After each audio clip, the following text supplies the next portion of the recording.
Obrigado, Cibele. É um prazer estar com vocês aqui, conversando sobre um público bastante especial que merece um cuidado mais especial ainda quando a gente fala de orientação contraceptiva. Aqui estão os meus potenciais, eles são apenas potenciais conflitos de interesse. Obviamente eu estou aqui a convite da Organon, mas tudo, absolutamente tudo que eu falarei para vocês é da minha inteira responsabilidade, portanto, a partir de agora.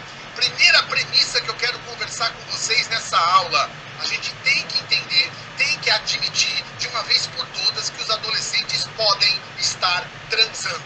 Agora que nós estamos nesta aula, deve ter algum adolescente transando e vocês sabem disso. Parece esquisito, mas eu sou um pediatra, eu venho da pediatria, eu sou um médico de adolescentes e parece que de vez em quando a gente esquece que eles estão transando e ficamos de braços cruzados e não orientamos adequadamente essa meninada. Eu vou te mostrar um trabalho que saiu há pouco tempo numa revista muito boa de pediatria, e os norte-americanos eles resolveram gravar as consultas dos médicos, eram consultas de médicos pediatras, e eles computavam quanto tempo, qual a duração da conversa sobre sexualidade que estava acontecendo com os adolescentes nos Estados Unidos.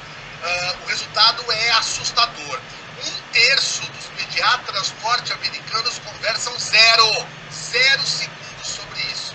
1/3, 33%, conversam de 1 a 35 segundos. Você ouviu bem, não é 35 minutos não, é 35 segundos de conversa. E 1/3 conversa mais do que 36 segundos. Isso já mostra um problemão que nós temos que enfrentar. Precisamos conversar sobre isso com essa meninada. Essa aqui é uma pesquisa brasileira, eu sei que existem colegas aí de outros países nos acompanhando, mas é uma fotografia do adolescente brasileiro. Esse trabalho se chama Pense, é uma fotografia muito adequada do adolescente brasileiro, mostrando aí que praticamente 35% dos adolescentes já tinham iniciado a sua atividade sexual, entendendo hoje que a média de quem começa a transar, quando começa a transar, está por volta aí, pelo menos 1/3 transa antes dos 13 anos, 13, 14 anos de idade. Isso traz uma preocupação bastante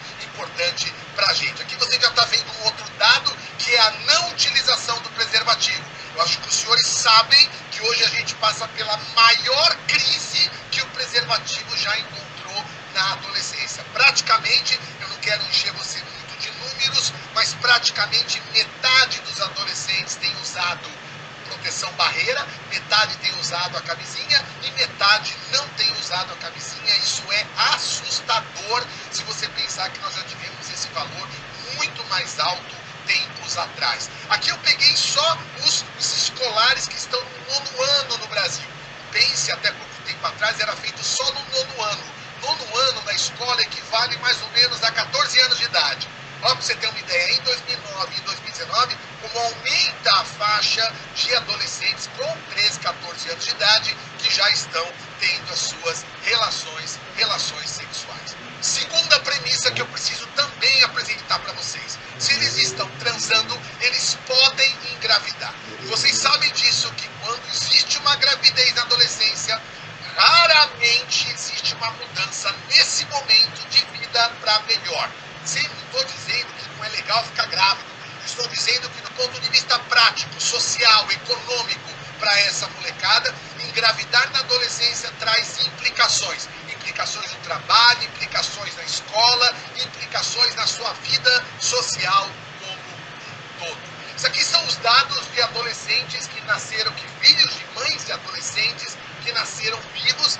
Veja, no nosso país, aqui no Brasil, eu não sei se no país de vocês também é este modelo, a gente monitora a gravidez na adolescência vendo os nascidos vivos de mães adolescentes. Veja, não é a melhor maneira de você avaliar a gravidez. Para avaliar a gravidez na adolescência, o ideal é eu somar os nascidos vivos, os nascidos mortos e os abortos. Aí eu vou ter a ideia clara de como está o fenômeno gravidez na adolescência. Mas eu peguei aqui o nascido vivo de mãe adolescente no Brasil, 2020. Desculpa, eu vou trocar. 2020 não. 2020 foi um ano atípico. Os senhores sabem disso. Foi um ano muito especial. 19 e eu vou somar para vocês aqui quantos nasceram vivos de mães adolescentes. Veja aqui uma continha básica aqui, 419 mil nascidos de mães adolescentes. Quando você compara com os outros anos, 2005, 2010, 2015, você está vendo que esse número está diminuindo.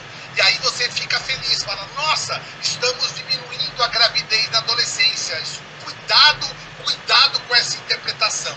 A diminuição da gravidez está acontecendo no mundo inteiro. A diminuição da gravidez acontece não só em adolescentes, como na população adulta.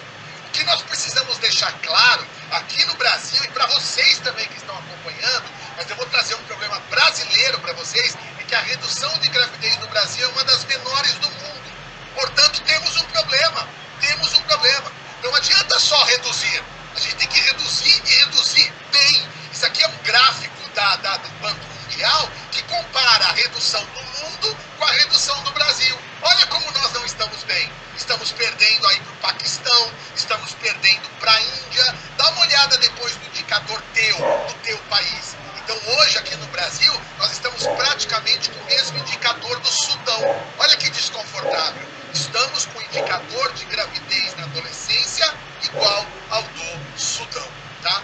Outro dado importante que acabou de sair aqui no Brasil. Eu tenho hoje praticamente nesse país 10% de mulheres que fazem aborto. Agora, um dado que chama muita atenção. Metade dos abortos que acontecem em indivíduos adolescentes, indivíduos menores de 19 anos de idade. Terceira premissa para eu começar a chegar onde eu quero chegar nessa apresentação. Eu passo por uma crise do preservativo. E não é aqui no Brasil, não. No teu país você deve estar passando também por uma fadiga, por uma crise do condom, onde praticamente, de maneira bem grosseira, metade tem usado, metade não tem usado a barreira. E, portanto, quando a gente começa a conversar sobre prevenção de gravidez, sobre prevenção das infecções transmissíveis sexualmente, a gente vai conversar de sexualidade com adolescentes. Eu preciso considerar que adolescentes têm particularidades, adolescentes têm características especiais. Eu gosto desse slide aqui, dessa prancha que mostra para vocês as 3 coisas mais importantes que eu preciso considerar quando eu vou conversar com adolescentes. Primeiro, e todo mundo sabe disso, a importância da turma, a importância do grupo. Todo mundo sabe que o adolescente cresce, fica em paz, ganha potência quando está com o melhor amigo, quando está com a melhor amiga.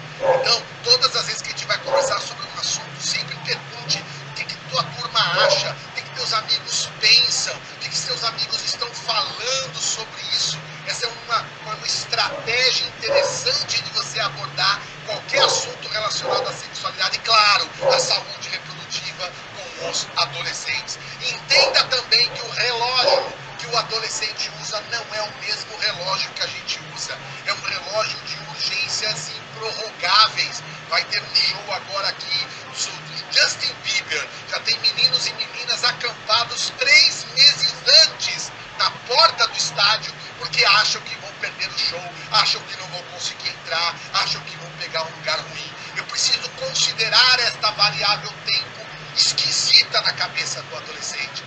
Se eu tenho um casal de adultos que está com vontade de transar, aí um olha para o outro e pergunta, você trouxe alguma coisa? Não, não trouxe. Trouxe barreira? Não trouxe. Tem camisinha? Não tem. E você tem? Não tem. O que um casal de adultos fala um para o outro? Então, desencana. Então vamos para o shopping, vamos passear, vamos amanhã pensar nisso. Não é verdade? Isso é uma cabeça de adulto, uma cabeça de adolescente diante da urgência, diante daquela cena ali no muro da escola, atrás do muro da escola, e que vai começar a transar, de repente ele se vê despreparado, eu não tenho barreira, eu não tenho proteção, mas vai mesmo assim, e vocês sabem que vai mesmo assim acontecer a relação sexual. Então entenda também a variável tempo.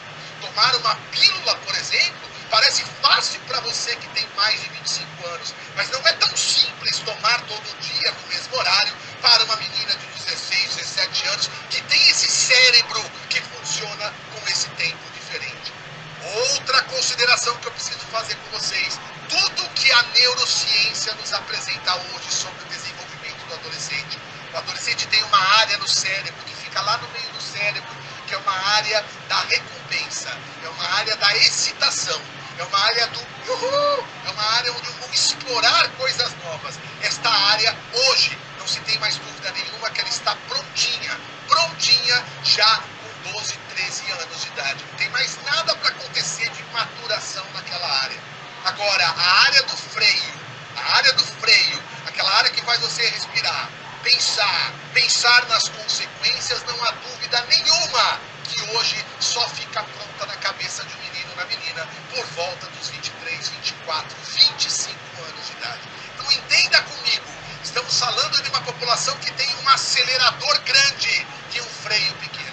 Eu preciso levar isso em consideração na hora que eu converso sobre assuntos relacionados à sexualidade, na hora que eu vou falar sobre contracepção. Repito, eu tenho um indivíduo com um acelerador grande e um freio bastante pequeno. Eu tenho um indivíduo que tem um processamento de emoções diferente. Olha, esse trabalho é um trabalho muito interessante de uma pesquisadora chamada Jürgelo. E ela fez um trabalho onde ela pegou esta imagem e mostrou para muitos adultos e perguntou: adultos, o que vocês estão vendo aqui? Qual é a expressão que vocês estão vendo nesse rosto?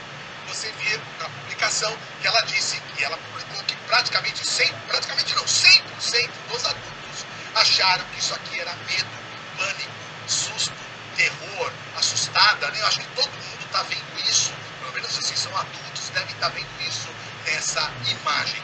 Olha que legal que essa pesquisadora fez. Ela pegou esta mesma imagem e mostrou para uma galera, para uma turma de adolescentes e perguntou: adolescentes, o que vocês estão vendo aqui nessa imagem? E a resposta foi assustadora. Só metade, veja, 50% dos adolescentes disse que isso aqui era medo, pânico, susto, terror, pavor. E responderam outras coisas absurdas. E aonde eu quero chegar quando eu mostro isso para vocês? Amanhã, depois que vocês assistirem essa aula, você vai encontrar um adolescente na sua vida, encontrar um adolescente no local do seu trabalho. E o pai vai dizer o seguinte: doutora, o enfermeiro, o agente comunitário, eu falo com meu filho, falo com a minha filha, parece que ela não entende. Qual é a resposta que você vai dar a partir de amanhã? Verdade, senhor. Verdade, senhora. Ele não entende mesmo. Muda o jeito de falar, muda o jeito de conversar, desenha, entenderam? Desenha, faz de outra maneira. Por quê? Porque sabemos, quando a gente entende cérebro, existe um processamento das emoções diferente. Parem de falar que a adolescência é explosão hormonal. Não! Adolescência é cérebro.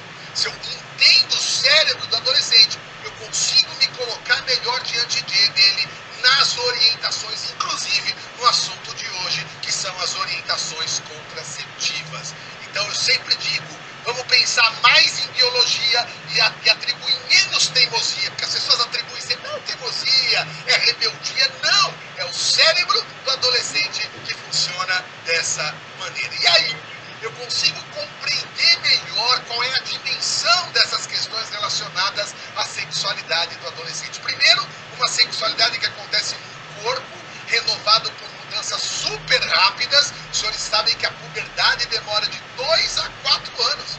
Em 2 a 4 anos você sai do seu corpinho de criança e chega lá no seu corpinho de adolescente, de adulto. Portanto, uma mudança que acontece sem pedir licença, uma mudança que acontece muito rápida. Um indivíduo destemido, que se julga invulnerável, que tem um acelerador, já falei, desse tamanho, e um freio pequenininho. Super explorador, é um indivíduo que quer experimentar coisas novas, fica abrindo as portinhas, abrindo as cortininhas para poder observar o que está acontecendo mais à frente. Que tem um relógio diferente, um tempo muito especial que não é o mesmo relógio, já falei para vocês no começo dessa aula, e um indivíduo bastante influenciado pela turma. Esses são os ingredientes que quando você tem lá esse casalzinho, vocês estão vendo essa imagem? Presta atenção comigo, ó. Vontade, medo. Os dois estão com as duas sensações. Os dois estão com vontade. Os dois estão com medo. E aí vocês são chamados, nós somos chamados, todos da saúde, médicos, enfermeiros, agentes comunitários, psicólogos, não importa.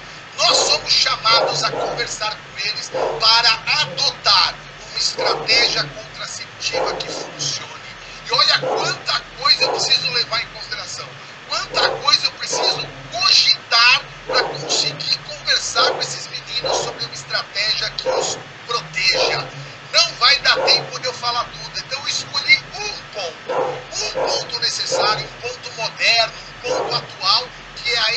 eficácia. Eu preciso trabalhar isso claramente com esses meninos e com essas meninas, porque no frigir dos ovos, frigir dos ovos é uma expressão aqui no Brasil, não sei se você, se o tradutor tem dificuldade de traduzir nesse momento, mas assim, o que é mais importante na decisão de uma estratégia de proteção é que funcione. É isso que eu preciso para esses meninos e para essas meninas. E agora vem um ponto também que eu queria apontar para os senhores. Está na hora da gente abandonar esta ideia de que nós da saúde somos apenas garçons. Eu não sei quem foi que inventou essa história que a gente tem que apresentar como se fosse um cardápio. Tudo que existe e quem decide é ela. Quem decide é o casal. Quem decide é ele. Mentira, isso não é bem assim. A gente tem que ser um pouco mais garçom nessa conversa. Desculpa, a gente tem que ser um pouco mais maître. Garçom não. Garçom só apresenta. Nós precisamos ser mais maître. E qual a diferença de um maître garçom aí no seu país? Deve ser igual aqui no Brasil. Eu vou num restaurante, o maître chega para mim e fala: doutor Benito, se eu fosse você, eu pedia isso. Doutor Benito, isso aqui é mais gostoso. Doutor Benito, isso aqui é o que mais sai. Essa salada é a mais fresca. Vocês entenderam a diferença de um maître e um garçom? Eu não só apresento e deixo ele escolher. Eu já vou, na minha orientação, mostrando aquilo que é mais legal. Já vou omitindo aquilo que não funciona. Portanto, esta postura mais ativa do profissional de saúde é bastante desejada. Outro ponto importante, todo mundo durante as faculdades de formação na área de saúde apresentam muitas vezes aquela ideia do índice de falha da vida típica, da vida perfeita de uma pessoa. A falha ideal. A falha ideal não existe. Porque na vida real, a vida real traz falhas nos métodos contraceptivos. Existe um índice que é chamado índice de Peer, que mostra qual é a falha em cada ano, cada 100 pessoas que usam aquela estratégia contraceptiva. E a gente decora e vê nos livros, textos, que existe o uso típico e o uso perfeito. E a gente só guarda a falha do uso perfeito, e eu repito, não existe vida perfeita. Não existe. Na vida real você emagrece, você engorda, você vomita, você tem diarreia, você briga com seu namorado, você usa substâncias, drogas, você deprime, você compra remédios e deixa no carro, tomando sol, no estacionamento na rua. Essa é a vida real. Então eu preciso entender que o índice de falha tem que ser sempre apresentado para o nosso paciente, para o adolescente, como de vida real e não como de vida perfeito que muitos memorizaram ou muitos decoraram. Eu sempre gosto nessa parte da aula de te falar, vida real é a foto que você tem na sua carteira de motorista, né? Pega a sua carteira de motorista, aqui no Brasil chama CNH, e dá uma olhada na sua foto. Esse é você de verdade. Não é a foto do Instagram. A foto do Instagram é perfeita, maravilhosa, mas você sabe. Olha a sua cara no espelho agora, você tem essa cara e a cara da sua carteira de habilitação. Pense sempre na vida real. E qual é a vida real de eu ficar de braço cruzado?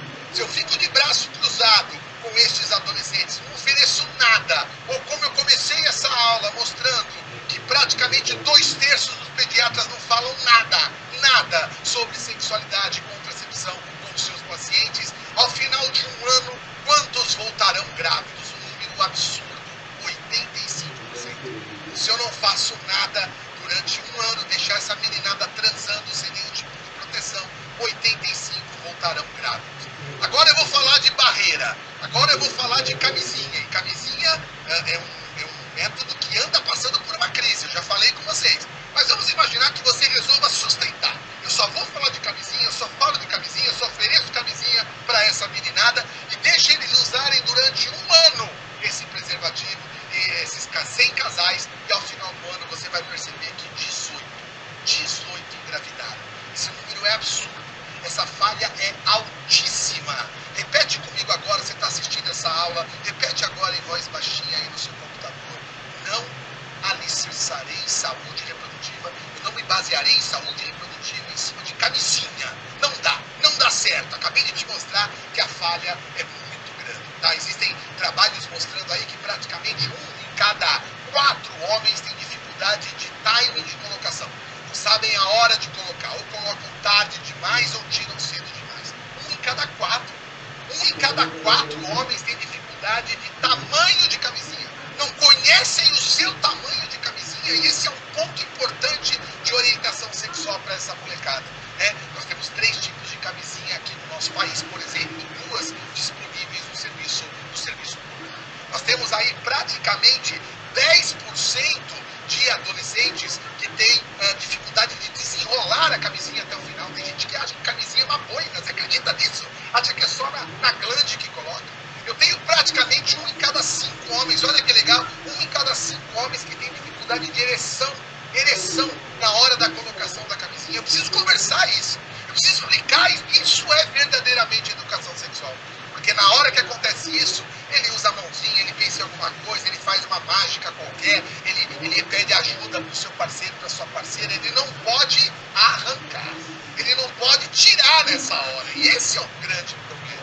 Mas de forma geral, eu de novo te apresento, camisinha falha muito, 18%. Vocês sabem que a Organização Mundial de Saúde, ela pede que quando a gente escolhe uma estratégia de proteção, uma estratégia de defesa, a gente utilize uma que falhe no máximo 1%. No máximo. Estamos falando aqui de 18. Ah, Benito, então vamos passar então para a pílula anticoncepcional. Pílula anticoncepcional também. A vida real dela é de um método bom. Ele não é um método ótimo. Ele não é classificado mais como ótimo. Ele é um método bom para mediano. Ou seja, 100 casaizinhos usando pílula contraceptiva, ao final de um ano, eu vou ter 9 gravidezes. 9%. Essa é a vida real. Veja, mais que 1%. Mais que o ideal. Portanto, a pílula também, hoje, não só para adolescente, para adulto também, não é a melhor estratégia em termos de eficácia contraceptiva. Só para a gente comparar com um método de longa duração reversível, seja um implante, seja um endosceptivo. Um implante mais ainda, estamos falando aqui de uma falha de 0,05. 0,05! Compara com esses números que eu estou te mostrando. Então a gente também tem que avançar e começar a oferecer estratégias de proteção com índices muito mais toleráveis de falha, menores que 1%. E os LARCs vêm para isso. Isso não é o Benito que está dizendo. Todas as organizações hoje mundiais já colocam o LARC, anticoncepção reversível de longa duração, como a primeira estratégia a ser pensada em qualquer um, inclusive na população adolescente. Mais um ponto para caminhar para o final da minha apresentação. Como nós estamos atendendo nossos adolescentes? Esse é um ponto importante. Estamos respeitando a privacidade, estamos respeitando a confidencialidade, estamos abrindo espaços verdadeiramente de escuta dentro das salas e dos consultórios, porque trabalhar prevenção, trabalhar contracepção, é atender adolescentes dignamente, é atender adolescentes utilizando essas estratégias básicas para que você consiga um bom vínculo, de uma maneira empática, um bom vínculo com esses adolescentes. E um outro ponto importante, caminhando para o final, temos sido ambivalentes quando a gente conversa isso com essa meninada, e nós somos ambivalentes. Eu queria te mostrar um exemplo por que nós somos ambivalentes. Ambivalência é essa sensação que nós temos adultos, que a gente não entende muito bem se a gente quer que os adolescentes cresçam ou a gente não quer que eles cresçam. Essa ambivalência que pai, mãe, professor e inclusive médico tem para com o paciente pediátrico, né? O paciente com menos de 18 anos de idade, é nítida. Quer ver um exemplo? Eu posso escolher qualquer um de vocês agora que está assistindo essa aula, aleatoriamente. Vem aqui um programinha no computador, eu escolho um, chamo você, de qualquer país que está me assistindo aqui na América Latina. Vem comigo agora numa escola, aqui na frente, estou aqui na frente de uma escola. Vem comigo fazer uma atividade com 40 adolescentes que estão esperando para te ouvir. Eu tenho certeza que você vai dar uma aula magnífica, uma aula linda sobre gonorreia, sobre sífilis, sobre condiloma, sobre corrimento, sobre aborto, sobre gravidez. Tenho certeza. Agora, quem de nós está preparado para enfrentar uma turma agora de 40 adolescentes para a gente dar uma aula sobre tesão, orgasmo, primeira vez, primeira transa? Entendeu onde eu quero chegar? Nós somos ambivalentes. A gente só conta metade da história para eles. Se é para contar, conta tudo, não é verdade? Se é para a gente contar, vamos contar tudo. Porque ontem à noite, lembra muito bem também ontem à noite, quando você estava lá mais ou menos umas 11 da noite, tenta lembrar, você pensou em sífilis? Você pensou em gonorreia? Você pensou em HPV? E você está feliz. Você está assistindo essa aula com um sorrisinho no seu rosto. Eu estou vendo aqui, nós temos um programa especial aqui, que o Organon colocou aqui, que a gente vê a cara de vocês. Vocês estão sorrindo. Ou seja, temos que também resolver essa questão da ambivalência. Abrir o jogo, conversar mais claramente com eles sobre essas questões relacionadas à sexualidade. Uma menina que chega no teu consultório, uma menina que chega no teu atendimento, uma menina que você visita agente comunitário, e ela pergunta para você, eu estou namorando o Lucas, eu estou apaixonada, é o homem da minha vida, nós estamos com vontade, medo, vontade, medo, vontade, medo. Paulo, me ajuda, como é que a gente toma essa decisão? Como é que a gente sente que está na hora de rolar? Vocês sabem que muitas vezes esse agente comunitário, esse enfermeiro, esse médico, esse pediatra, o ginecologista, não importa quem, vira para essa menina e começa assim a conversa. Primeiro, você sabe o que é sífilis? Você sabe o que é gonorreia? E eu pergunto para você, será que essa é a primeira coisa que essa meninada tem que ouvir? Será que essa é a primeira orientação que eu faço para esses meninos e para essas meninas?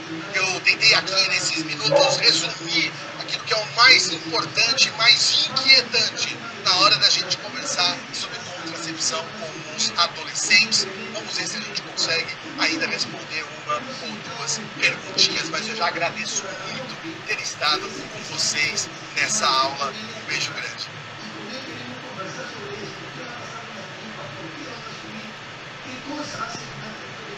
Muito obrigada, Dr. Benito. A palestra foi ótima. E eu gostaria de saber, do ponto de vista legal, como que fica a orientação para essas adolescentes? Sibeli, essa é uma das perguntas mais legais de responder, sabe? Porque a gente tem aqui no nosso país, vocês também devem ter no país de vocês, uma legislação de proteção dos direitos, uma legislação que fala sobre direitos fundamentais, direitos básicos da vida de uma pessoa. E a gente deve ter também uma legislação, e a gente tem no Brasil, e vocês têm uma legislação civil, que cuida de atos da vida civil, os atos burocráticos da vida civil. Casar, comprar, abrir cartão de crédito, abrir conta em banco. Está na hora da gente pensar que saúde reprodutiva tem que ser abordado no conceito de direitos fundamentais, e não atos de vida civil. Está na hora da gente avançar que saúde reprodutiva está dentro dos chamados direitos fundamentais. Vida e liberdade, saúde, direitos sexuais e reprodutivos há muito tempo devem ser entendidos dessa maneira. Aonde eu quero chegar dizendo isso? Temos que avançar um pouco mais nessa discussão. Precisa o pai e a mãe estar. Precisa da autorização de pai e de mãe. Do mesmo jeito hoje que a gente discute vacina, que também deve ser entendida como um direito fundamental e não ato de vida civil, saúde reprodutiva da mesma maneira, Sibeli. Então, o que eu dou de dica para os nossos colegas que estão acompanhando aqui é tentem abordar esse assunto como um assunto que respeita direitos básicos, direitos humanos, e direitos sexuais, aquela ideia de que você decide com quem vai transar, com quantos vai transar, quando quer engravidar, qual o método que você quer escolher para se proteger. Tudo isso é de forma individual de decisão, portanto, exercício de direito fundamental. Muito bom, doutor. E o senhor tocou aí num ponto interessante. Como que fica a participação dos pais nesse processo decisório? Veja, o exercício de direitos fundamentais não prescinde da presença de papai e de mamãe, porque obviamente se é direito fundamental é dele. Agora, claro que o nosso sonho também é preparar os pais para que os pais conheçam essas informações. Tudo que eu falei para vocês nessa aula, um pai e uma mãe tem que saber. Um pai e uma mãe hoje, na minha concepção, vou ser bem claro para vocês, tem que saber qual é a melhor estratégia contraceptiva para a filha. É na hora que ele descobre, na hora que a mãe descobre, seja descobrindo, seja a menina contando, não importa como isso acontece, e a mãe pega a filha pela orelha, essa cena é clássica, e leva no médico, ela não vai apenas levar no médico dizendo, faz alguma coisa pela minha filha, mas que ela procure um profissional de saúde, seja médico, seja enfermeira, dizendo o seguinte, eu quero o que existe de melhor agora para proteger a minha filha. Eu acho que esse ponto é um ponto importante. Então, não há necessidade da presença dos pais para o exercício do direito fundamental, mas que a gente também faça um movimento de treinar, de educar um pouco a sua sexualidade e como a gente escolhe a melhor estratégia de proteção para esses meninos, para essas meninas. Obrigada, Dr. Benito, pela participação.